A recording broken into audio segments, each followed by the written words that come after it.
For a long time, people fought to get the King holiday, and I was one of those calling for that.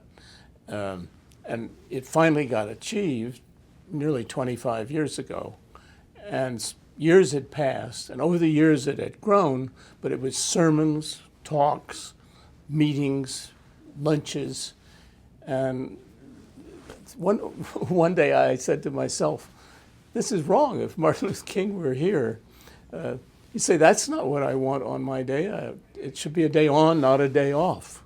It should be a day when we try to fulfill the goals that Martin Luther King gave his life for. I teamed up with John Lewis in the House and many Republican and Democratic colleagues of mine in the Senate and he in the House. And it got enacted as a statement by Congress that this should be a day of service, a day on, not a day off. I was on Martin Luther King Day in snow at a Habitat for Humanity or a house build in Philadelphia. And the young African American who was a volunteer that day in a service corps was painting or scraping the walls that we were working on. And I said, how did you turn to join this service corps?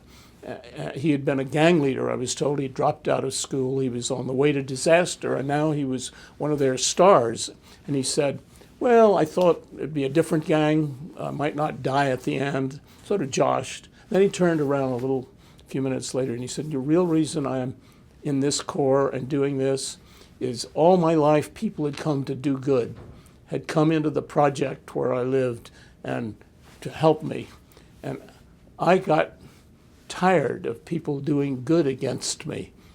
This is the first time in my life anyone ever asked me to do something good for my community.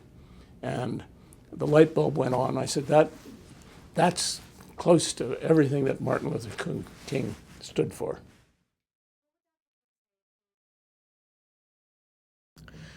I was one of 4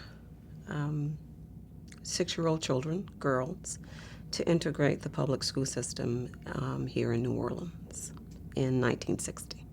Well, being 6 and not really understanding what was going on at the time during the Civil Rights Movement, my parents didn't explain anything to me. I always say to people that it would be really, really hard to explain to a 6-year-old child what I was about to encounter going to school that day. So the only thing that they said to me is that you are going to go to a new school and you better behave. And that was the extent of it. So I had absolutely no idea what was happening at the time. I began to realize how important my walk through those doors back in 1960 was in probably about the 80s. I was, I believe, 17 or 18 years old when I was asked to do an interview, and the reporter showed me a copy of the Norman Rockwell painting.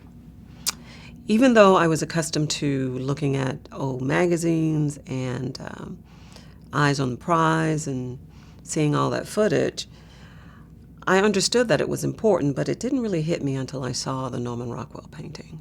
And I realized that it wasn't something that just happened in New Orleans, but it was something that people all across the country, all across the world actually recognized, especially through the painting. And I always say that the lesson I took away was a lesson that Dr. King tried to teach all of us. And that was that we should never look at a person and judge them by the color of their skin. That is the lesson that I learned in that classroom at 6 years old, simply because I crossed a picket line, a mob every day for a whole year. They were all white, screaming, yelling, threatening to harm me. And yet every day when I entered the building, there was a woman there to greet me, and she was also white. And I remember not really knowing what to expect from her. if she was going to be exactly like the people outside. But she did everything she could to make my day filled with fun. And I loved learning. She not only taught me, but she read stories to me. We played games and we did music and everything, to the point that I never missed a day that whole year. I knew that if I got past the mob and inside of the building, I was going to have a great day. And it was because of her. So she showed me her heart. And I began to realize that there was no way she was like the people outside. I couldn't judge her the same way. And so I believe at that moment, I learned the lesson that Dr. King died trying to teach us. And that is, as I said, you cannot look at a person and judge them by the color of their skin. That shaped me into who I am today.